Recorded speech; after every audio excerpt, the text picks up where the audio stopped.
Stress. O que é realmente o stress? Como é que nós sentimos stress? E que teorias é que existem sobre o stress? Então, neste vídeo vou explicar um pouco o que é o stress e como é que nós podemos avaliar o nosso stress.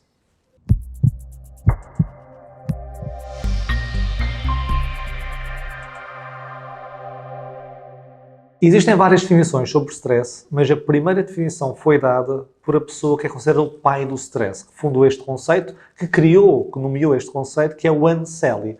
Anselli definiu o stress como uma resposta não específica do nosso organismo a qualquer estímulo. O que é que isto significa? Uma resposta não específica do nosso organismo a qualquer estímulo é que qualquer estímulo externo que fosse considerado potencialmente ameaçador, o nosso corpo daria uma resposta. Okay? E esta resposta é diferenciada, pode não ser sempre a mesma. Eu vou utilizar uma metáfora para falar sobre o stress antes de abordar as várias teorias sobre o stress. Imagina que todos nós temos um exército dentro de nós. Exército esse pronto para combater ameaças externas. E essas ameaças podem ser reais ou imaginadas. Então, cada vez que existe uma ameaça percepcionada ou real, esse exército move-se para combater essa ameaça. Então, cada vez que nós estamos em stress, o nosso corpo percepciona uma ameaça e mobiliza recursos para enfrentar, para lidar a essa ameaça. Então, os nossos soldadinhos disparam contra essa ameaça e esse stress pontual é positivo. Porquê? Imagina um exército que nunca treinasse. Okay? Quando existisse realmente uma guerra, eles não sabiam bem disparar, não sabiam trabalhar em equipa, não estavam bem fluidos no que era preciso para enfrentar essa ameaça. Então, o stress pontual é muito positivo, é benéfico e até reforça o nosso sistema imunitário. Então, os nossos soldados treinam, disparam, trabalham em equipa e depois vão descansar. O grande problema acontece quando o stress é prolongado. Então, nós temos soldados a combater, horas após horas, começam-se a cansar, começamos a ter cada vez menos soldados disponíveis, soldados mais exaustos e cada vez menos munições. Então, quando existem novas ameaças reais, os nossos soldados não conseguem combater tão bem essas situações de stress. E é por isso que muito stress pode levar a uma quebra do nosso sistema imunitário e até adoecermos mais facilmente. Então, o stress é uma resposta do nosso organismo a uma ameaça percepcionada, okay? A um estímulo que nos tira do nosso equilíbrio homeostático. Nós estamos em equilíbrio, há um desequilíbrio e o stress é a tentativa do corpo a restaurar esse desequilíbrio e é saudável e é positivo. Mas o stress pode também ser negativo, como nós já vimos, se for prolongado e se nós não conseguimos geri-lo da melhor forma. Então, o que é realmente aqui o stress e como é que nós podemos ver o stress e analisar o stress? Há três grandes teorias sobre o stress. Há quem defenda, e estas teorias são de ordem cronológica. Inicialmente o stress era visto como uma resposta, depois foi visto o stress como um estímulo e depois o stress como uma transação. E eu já vou explicar isto melhor, ok? Como é que o stress era visto como uma resposta, como um estímulo e como uma transação.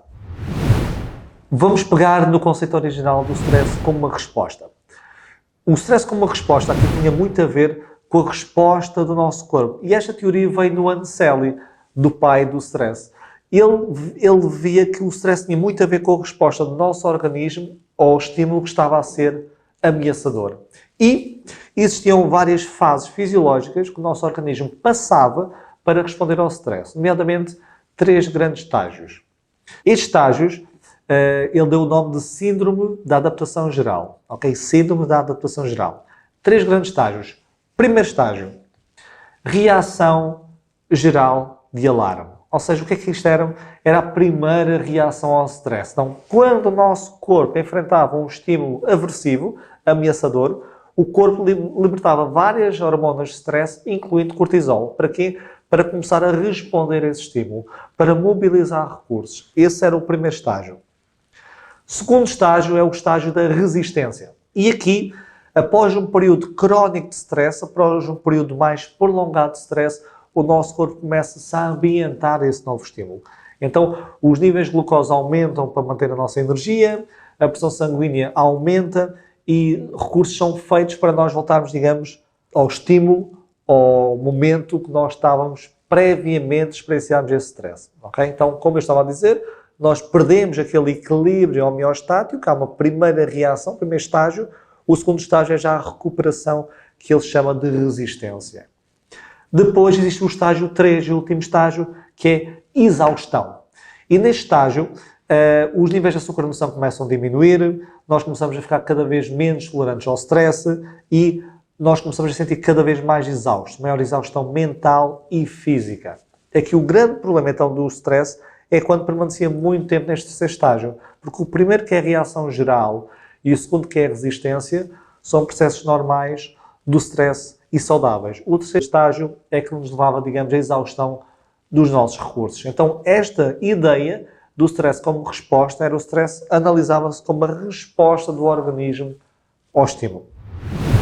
Depois, uma segunda visão que apareceu foi o stress como estímulo. E o que é que isto significa, o stress como estímulo? O stress era visto como unicamente, exclusivamente, dependendo do estímulo stressor. Inclusive, foi criada uma escala com o nome de Social Readjustment Rating Scale, que classificava 42 eventos de vida do maior ao menor stress. Ou seja, o primeiro que aparecia era a morte de alguém querido, alguém próximo. Depois era o divórcio. Depois era, por exemplo, temos ir para a prisão, etc, etc. Então, nessa escala, a ideia era, nós pontuávamos se já tínhamos experienciado algum desses eventos, ou quantas vezes tínhamos experienciado cada um desses eventos. Cada um desses eventos tinha uma pontuação da maior para a menor, começando nos 100 pontos, por exemplo, e indo baixando para os restantes pontos. E se nós tivéssemos uma pontuação maior que 300 pontos, por exemplo, o nosso stress era muito elevado. Então era visto como um estímulo. Então imaginem, vocês a preencherem esta escala, se vocês tivessem tido a morte de alguém próximo, passado por um divórcio, um desemprego, começavam a somar e a pontuação final era o vosso nível de stress. Então aqui o stress era visto exclusivamente a ver com os fatores que eram iniciados e que lhes foi causado. Agora, qual é a grande limitação desta visão? É que o ser humano era visto como um agente completamente passivo. Okay? Então, se pensarmos bem, estamos já à mercê das coisas que aconteciam à nossa volta. E qual é a grande, então, limitação que vem desta ideia do agente passivo? É que nós sabemos que as pessoas reagem de forma diferente ao divórcio, à perda de alguém, a despedimento. Há pessoas que realmente experienciam isso e não conseguem mais recuperar, ou durante muito tempo não conseguem recuperar, e aquelas pessoas que recuperam mais rapidamente. E há aquelas pessoas que até associam, se calhar, o divórcio a um evento até saudável, porque tudo aquilo que antecedeu o divórcio é que foi mais negativo. Então esta resposta, ou esta visão do stress como estímulo, era um pouco limitativa. A visão mais atual, digamos assim, é o stress como uma transação. E o que é isto, o stress como uma transação? O autor Richard Lazarus começou a criar esta ideia que o stress era uma transação entre o sujeito e o meio. Então ser individual, o ser humano e as situações que enfrentava, então vamos pôr eu, o Paulo, a enfrentar uma situação, por exemplo, de desemprego, era diferente para o João ou a Maria a enfrentar a situação de desemprego. A interação entre as duas variáveis gerava um nível de stress diferente. Então aqui, segundo esta ideia, é o significado que nós atribuímos ao estímulo que realmente leva a uma resposta de stress diferente e a um comportamento diferente. Então, quando nós falamos em stress, nós podemos ver o stress como uma resposta do nosso organismo e olhar para a resposta em si. Nós podemos olhar para um estímulo e olhar para o estímulo em si, ou nós podemos olhar para a transação entre a pessoa e entre o meio. Em resumo, o que o stress é, seja qual for a teoria, e juntando o que é de bom de cada teoria, e mais uma vez é uma teoria que foi evoluindo ao longo do tempo, é que o stress é uma forma do nosso corpo reagir àquilo que está a enfrentar neste momento. Mobiliza recursos para dar a resposta melhor, mais adaptada, mais apropriada a esse estímulo aversivo. O grande problema do stress, muitas vezes, é quando nós estamos em constante stress, em stress crónico e prolongado, que, por exemplo, se nós ligarmos o stress crónico e prolongado ao trabalho, pode levar ao burnout, que é um síndrome que está muito associado e está localizado mesmo no desempenho profissional. Então espero que este vídeo tenha sido útil para demonstrar o que é o stress e as várias teorias sobre o stress. Até ao próximo vídeo.